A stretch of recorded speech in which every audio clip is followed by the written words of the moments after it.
Guys अगर अपनी तैयारी अनअकैडमी प्लस से बेहतर तैयारी करना चाहते हो तो कर सकते हैं, क्योंकि अनअकैडमी की तरफ से सबसे बेस्ट बैच को एक बार फिर से लॉन्च कर दी गई है। लक्ष्य बैच है एनडीए 2 के लिए, जो कि कंप्लीट बैच रहेगा दोस्तों।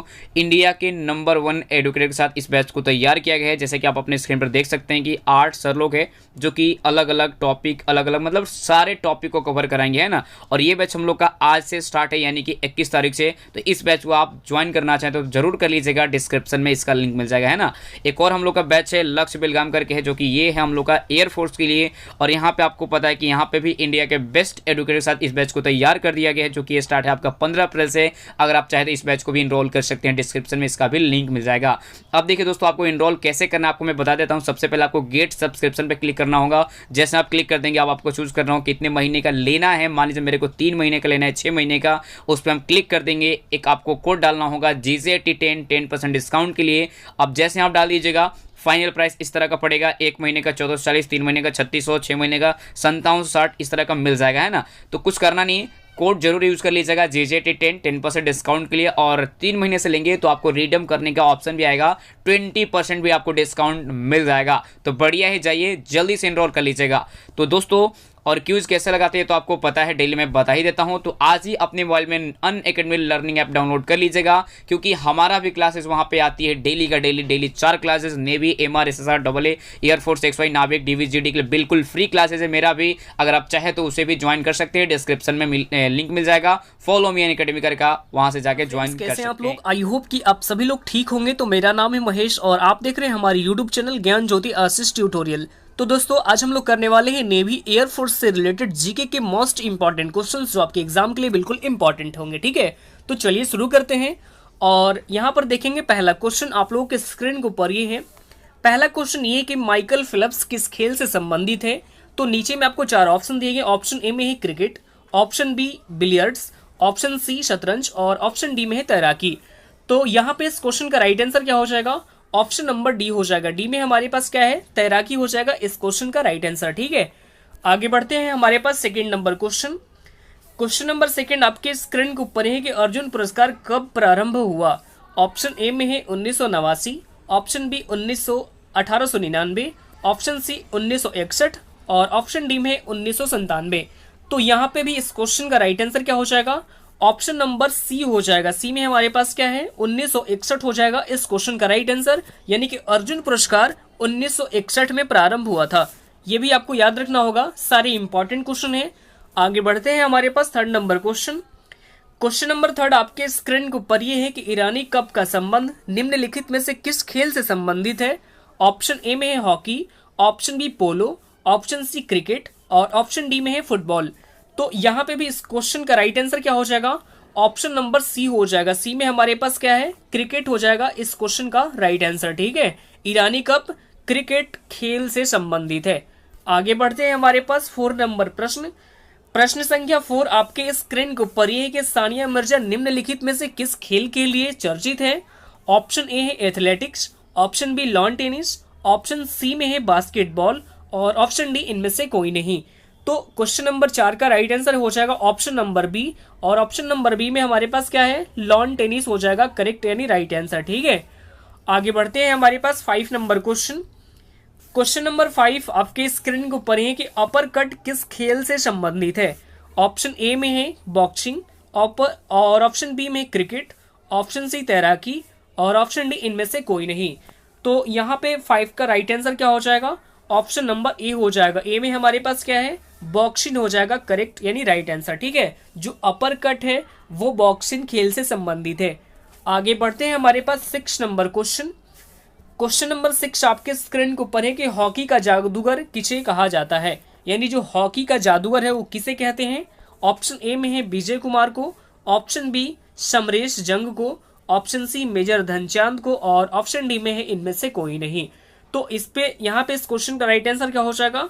ऑप्शन नंबर सी हो जाएगा, यानी मेजर ध्यानचंद को। ठीक है, हॉकी का जादूगर किसे कहते हैं? मेजर ध्यानचंद को कहते हैं। ठीक है, आगे बढ़ते हैं। हमारे पास 7 नंबर प्रश्न। प्रश्न संख्या 7 आपके स्क्रीन के ऊपर है कि कनाडा का राष्ट्रीय खेल क्या है। What is the national sports of Canada. Option A में है baseball, option B ice hockey, option C football और ऑप्शन डी इनमें से कोई नहीं। तो यहाँ पे 7 का राइट आंसर क्या हो जाएगा? ऑप्शन नंबर यहाँ पे बी हो जाएगा, यानी आइस हॉकी। जो कनाडा का राष्ट्रीय खेल है वो है आइस हॉकी है। ठीक है, आगे बढ़ते हैं। हमारे पास 8 नंबर प्रश्न, प्रश्न संख्या 8 आपके स्क्रीन के ऊपर है कि भारत का राष्ट्रीय खेल क्या है। ऑप्शन ए में kabaddi, option B cricket, option C शतरंज और ऑप्शन डी में है हॉकी। तो यहाँ पे 8 नंबर का राइट आंसर क्या हो जाएगा, ऑप्शन नंबर डी हो जाएगा, यानी हॉकी क्या है, भारत का जो राष्ट्रीय खेल क्या है, ये है हॉकी है। ठीक है, ये भी आपको याद रखना होगा। आगे बढ़ते हैं। हमारे पास 9 नंबर प्रश्न, प्रश्न संख्या 9 आपके स्क्रीन के ऊपर है कि कबड्डी खेल का जन्मदाता देश किसे कहा जाता है। जो कबड्डी खेल है उसके जो जन्मदाता है वो कौन से कंट्री है। तो ऑप्शन ए में है चीन, option B Japan, option C Bharat और ऑप्शन डी रूस। तो यहाँ पे भी 9 नंबर का राइट आंसर हो जाएगा, ऑप्शन नंबर सी हो जाएगा, यानी जो भारत है वो क्या है, कबड्डी के जो कबड्डी खेल है इसके जन्मदाता है अपना देश भारत। ठीक है, यानी right answer option number C हो जाएगा। आगे बढ़ते हैं। हमारे पास 10 नंबर प्रश्न, प्रश्न संख्या 10 आपके स्क्रीन के ऊपर है कि क्रिकेट खेल का जन्मदाता देश किस देश को कहा जाता है। जो क्रिकेट खेल है उसे किस देश को जन्मदाता यानी कहा जाता है। ऑप्शन ए में है Japan, option B England, option C चीन और ऑप्शन डी इनमें से कोई नहीं। तो यहाँ पे राइट आंसर हो जाएगा इस क्वेश्चन का ऑप्शन नंबर बी, यानी कि इंग्लैंड हो जाएगा राइट आंसर। जो क्रिकेट खेल है ये इंग्लैंड के जन्मदाता है। ठीक है, यानी जन्मदाता देश इंग्लैंड है। ठीक है, सबसे पहले जो क्रिकेट खेल है ये सबसे पहले इंग्लैंड से ही खेला गया था, तो ये आपको यहाँ पे याद रखना होगा। ठीक है, आगे बढ़ते हैं। हमारे पास यहाँ पे 11 नंबर क्वेश्चन, क्वेश्चन नंबर 11 यहाँ पे ध्यान से देखेंगे। क्वेश्चन नंबर 11 ये कि एटीपी फाइनल टूर्नामेंट 2020 का खिताब किसने जीता है। तो ये सारे क्वेश्चन आपको याद रखने होंगे क्योंकि आपके जो आने वाला जो भी आगामी एग्जाम है इन सभी एग्जाम के लिए इस सारे क्वेश्चन इंपॉर्टेंट है। ठीक है, एक और इम्पोर्टेंट चीज बताना था कि बहुत सारे स्टूडेंट लोग अलग अलग हैशटैग यूज कर रहे हैं, तो उससे कोई फायदा नहीं होने वाला है ना।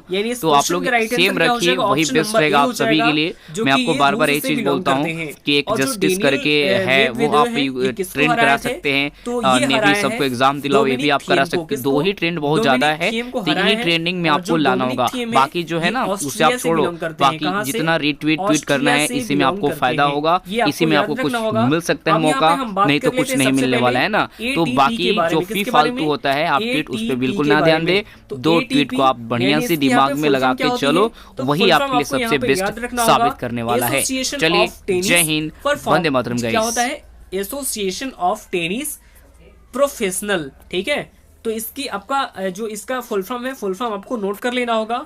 और इसकी स्थापना हुई थी 1997 में। कब की गई थी, 1997 में इसकी स्थापना की गई थी। और इसका हेडक्वार्टर आपको लंदन यूके में स्थित है। और वर्तमान में इसके जो अध्यक्ष हैं ये हैं एड्रिया गाउंडे जी, यानी जो वर्तमान में इसके अध्यक्ष हैं ये है एड्रिया गाउंडे जी। तो ये भी आपको याद रखना होगा। आगे बढ़ते हैं। हमारे पास 12 यानी 12 नंबर प्रश्न, प्रश्न संख्या 12 आपके स्क्रीन के ऊपर है कि लाल बहादुर शास्त्री पुरस्कार 2020 से किसे सम्मानित किया गया है। तो ये भी क्वेश्चन आपके एग्जाम के लिए बिल्कुल इंपॉर्टेंट है।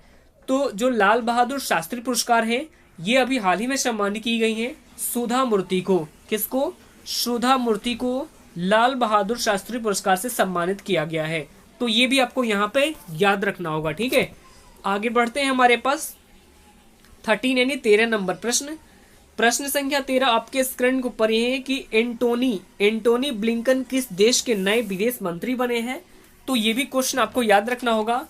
तो ये अभी हाल ही में बन गए हैं अमेरिका के। कहाँ के, अमेरिका के अभी हाल ही में बन गए हैं। ठीक है, इनका नाम क्या है, एंटोनी ब्लिंकन। किस देश के विदेश मंत्री बने हैं, तो अमेरिका के बने हैं। ठीक है, अब यहाँ पे हम बात करते हैं सबसे पहले अमेरिका के बारे में। तो ये आपको उत्तरी अमेरिका यानी कि जो अमेरिका है तो ये उत्तरी अमेरिका महाद्वीप में स्थित है। और अमेरिका की राजधानी है Washington DC. Washington DC America की राजधानी है, जबकि करेंसी है अमेरिकी डॉलर। ठीक है, ये भी आपको याद रखना होगा। और अभी राष्ट्रपति जो डोनाल्ड ट्रंप है, लेकिन जनवरी से यानी जनवरी 2021 से अब यानी अमेरिका के जो नए प्रेसिडेंट होंगे ये होंगे जो बाइडेन। कौन होंगे, जो बाइडेन होंगे। आगे बढ़ते हैं। हमारे पास 14 यानी 14 नंबर प्रश्न, प्रश्न संख्या 14 आपके स्क्रीन को पढ़ी कि हाल ही में किस राज्य के पूर्व मुख्यमंत्री तरुण गोगोई का निधन हुआ है। तो देखिए ये असम के पूर्व मुख्यमंत्री थे। कहाँ के थे, असम के पूर्व मुख्यमंत्री थे। जिनका अभी हाल ही में निधन हो गया है। और जो तरुण गोगोई है ये 2001 से लेकर, ये आपको डेटा याद रखना होगा, 2001 से लेकर 2015 तक ये असम के यानी जो मुख्यमंत्री के पद पर रहे थे। तो ये भी आपको याद रखना होगा। और अभी इनका हाल ही में निधन हो गया है। तो सबसे पहले हम यहाँ पे डिस्कस कर लेते हैं असम के बारे में। तो जो असम है इसकी राजधानी क्या है? तो असम की राजधानी है दिसपुर। दिसपुर असम की राजधानी है। मुख्यमंत्री है सर्बानंद सोनोवाल, जबकि राज्यपाल ये है जगदीश मुखी। ये भी आपको याद रखना होगा असम से रिलेटेड सारे एक्स्ट्रा फैक्ट्स, ठीक है। अब आगे बढ़ते हैं हमारे पास 14 यानी 15 नंबर प्रश्न। प्रश्न संख्या 15 आपके स्क्रीन को ऊपर है कि हाल ही में किस देश ने चंद्रमा के लिए अपना पहला अंतरिक्ष यान चांग-ई 5 लॉन्च किया है? तो देखिए ये अभी हाल ही में लॉन्च किया गया है चाइना के द्वारा। किसके द्वारा? चाइना के द्वारा अभी हाल ही में लॉन्च किया गया है। तो सबसे पहले हम चाइना के बारे में डिस्कस करेंगे। तो चाइना, तो इसकी कैपिटल है बीजिंग। चाइना की कैपिटल क्या है? बीजिंग है। करेंसी है रेन मिनवी। और वहाँ के जो प्रेसिडेंट है ये है शी जिनपिंग। तो ये भी आपको याद रखना होगा, ठीक है। आगे बढ़ते हैं हमारे पास 16 यानी 16 नंबर प्रश्न। प्रश्न संख्या 16 आपके स्क्रीन को ऊपर है कि हाल ही में किस देश ने 2020 के APEC शिखर सम्मेलन की मेजबानी की है? तो देखिए ये भी क्वेश्चन आपको याद रखना होगा। और ये अभी हाल ही में की गई है मलेशिया के द्वारा। किसके द्वारा? मलेशिया के द्वारा। अब यहाँ पे हम बात करते हैं सबसे पहले APEC के बारे में। किसके बारे में? APEC के बारे में। तो इसकी फुल फॉर्म यहाँ पे बनती है एशियन पैसिफिक इकोनॉमिक कोऑपरेशन। इसके शिखर सम्मेलन की मेजबानी मलेशिया ने की है। तो सबसे पहले हम यहाँ पे जान लेते हैं मलेशिया के बारे में। तो मलेशिया की कैपिटल क्या है? कैपिटल है कुआलालंपुर। कुआलालंपुर मलेशिया की कैपिटल है। करेंसी है मलेशियाई डिग्रड। और प्राइम मिनिस्टर हैं वहाँ के मुहिद्दीन यासीन। ये भी आपको याद रखना होगा मलेशिया से रिलेटेड सारे एक्स्ट्रा फैक्ट्स, ठीक है। आगे बढ़ते हैं हमारे पास 17 यानी 17 नंबर प्रश्न। प्रश्न संख्या 17 आपके स्क्रीन को ऊपर है कि हाल ही में महिलाओं के खिलाफ हिंसा के उन्मूलन के लिए अंतर्राष्ट्रीय दिवस ये कब मनाया गया है? तो देखिए ये भी आपको याद रखना होगा। और ये अभी हाल ही में मनाया गया है 25 नवंबर को। कब मनाया गया है? 25 नवंबर को मनाया गया है, ठीक है। और ये दिवस क्यों मनाया जाता है? तो महिलाओं के खिलाफ जो हिंसक यानी उनके उन्मूलन के लिए ये दिवस मनाया जाता है हर एक साल 25 नवंबर को। अब यहाँ पे नवंबर माह के सभी इंपॉर्टेंट डेज को डिस्कस कर लेते हैं। तो 17 नवंबर को कौन सा दिवस मनाया गया है? तो 17 नवंबर को मनाया गया international students day. International students day ये 17 नवंबर को मनाया गया है। जबकि वर्ल्ड स्टूडेंट्स डे ये आपको मनाया जाता है 15 अक्टूबर को। कब मनाया जाता है? 15 अक्टूबर को मनाया जाता है। तो ये भी आपको याद रखना होगा। और 16 नवंबर को कौन सा दिवस मनाया गया है? तो 16 नवंबर को मनाया गया है national press day. National press day ये 16 नवंबर को मनाया गया है। जबकि जो वर्ल्ड प्रेस फ्रीडम डे ये मनाया जाता है 3 मई को, ठीक है। तो ये भी आपको याद रखना होगा।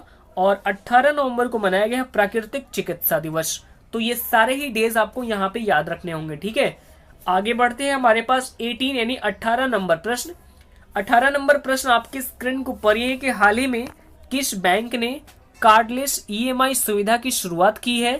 तो इसकी शुरुआत अभी हाल ही में की गई है ICICI बैंक के द्वारा। किसके द्वारा? ICICI बैंक के द्वारा। यानी इस क्वेश्चन का right answer option number D हो जाएगा। अच्छा, ये जो टर्म लिखा हुआ है EMI यानी इसकी फुल फॉर्म क्या होती है? तो EMI की फुल फॉर्म यहाँ पे आप नोट कर सकते हैं, इक्वेटेड मंथली इंस्टॉलमेंट। तो जब आप कोई भी महंगी चीज खरीदते हैं तो उसके जो पैसे होते हैं ये किस्तों में चुकाने पड़ते हैं। तो इसे ही हम कहते हैं EMI भरना। और ये जो ICICI बैंक है ये कार्डलेस EMI सुविधाओं की शुरुआत करने वाला ये पहला बैंक बन गया है। तो ये आपको याद रखना होगा। अब यहाँ पे ICICI बैंक के बारे में डिस्कस कर लेते हैं। तो जो ICICI बैंक है इसकी स्थापना 1994 में की गई थी। कब की गई थी? 1994 में इसके जो है स्थापना की गई थी। और इसका हेडक्वार्टर मुंबई महाराष्ट्र में स्थित है। और इसके जो चेयरमैन है ये हैं गिरीश चंद्र चतुर्वेदी। जबकि इसके MD और CEO ये है संदीप बख्शी। तो ये भी आपको यहाँ पे याद रखना होगा, ठीक है। आगे बढ़ते हैं हमारे पास 19 यानी 19 नंबर प्रश्न। प्रश्न संख्या 19 आपके स्क्रीन को ऊपर है कि हाल ही में दुनिया की पहली हाइड्रोजन से संचालित डबल डेकर बस किस देश ने लॉन्च किया है? तो ये अभी हाल ही में लॉन्च किया गया है स्कॉटलैंड के द्वारा। किसके द्वारा? स्कॉटलैंड के द्वारा। यानी right answer option number B हो जाएगा। तो देखिए डबल डेकर बस, तो ऐसी पहली डबल डेकर बस जो कि हाइड्रोजन से संचालित होगी और इसे ही लॉन्च किया गया स्कॉटलैंड के द्वारा। तो सबसे पहले हम यहाँ पे स्कॉटलैंड के बारे में बात कर लेते हैं। तो स्कॉटलैंड की कैपिटल क्या है? कैपिटल है एडिनवर्थ। स्कॉटलैंड की कैपिटल एडिनवर्थ है। करेंसी क्या है? करेंसी है पाउंड स्टर्लिंग। तो ये भी आपको याद रखना होगा। आगे बढ़ते हैं, हमारे पास 20 नंबर क्वेश्चन। क्वेश्चन नंबर 20 आपके स्क्रीन के ऊपर है कि हाल ही में तुंगभद्रा पुरस्कारम महोत्सव का आयोजन यानी जो उद्घाटन है किस राज्य में किया गया है? तो देखिए इसका उद्घाटन अभी हाल ही में किया गया है आंध्र प्रदेश में। कहाँ पे? आंध्र प्रदेश में किया गया है। अब यहाँ पे हम आंध्र प्रदेश के बारे में डिस्कस कर लेते हैं। तो राजधानी क्या है? राजधानी है कुर्नूल, अमरावती और एक और राजधानी है विशाखापट्टनम। तो बता दूं कि 3 राजधानियों वाला भारत का ये पहला राज्य बन गया है। तो इसे आपको याद रखना होगा। जबकि मुख्यमंत्री हैं जगन मोहन रेड्डी। कौन है? जगन मोहन रेड्डी आंध्र प्रदेश के मुख्यमंत्री हैं। जबकि राज्यपाल विश्वभूषण हरिचंदन है। कौन है? विश्वभूषण हरिचंदन वहां के वर्तमान में आंध्र प्रदेश के राज्यपाल हैं। तो ये भी आपको यहाँ पे याद रखना होगा। ठीक है, तो आज के लिए इतना ही, फिर मिलते हैं नेक्स्ट वीडियो में। और मैं आपको वीडियो का अंत करते करते आपको ये बता दूं कि इस वीडियो की पूरी पीडीएफ फाइल हमारे इस वीडियो के डिस्क्रिप्शन बॉक्स में टेलीग्राम और इंस्टाग्राम दोनों का लिंक दे दिया गया है। तो वहां से जाके आप सारे वीडियो पीडीएफ फाइल को डाउनलोड कर सकते हैं। ठीक है, तो चलिए फिर मिलते हैं नेक्स्ट वीडियो में। तब तक के लिए bye bye, take care, all the best, thank you.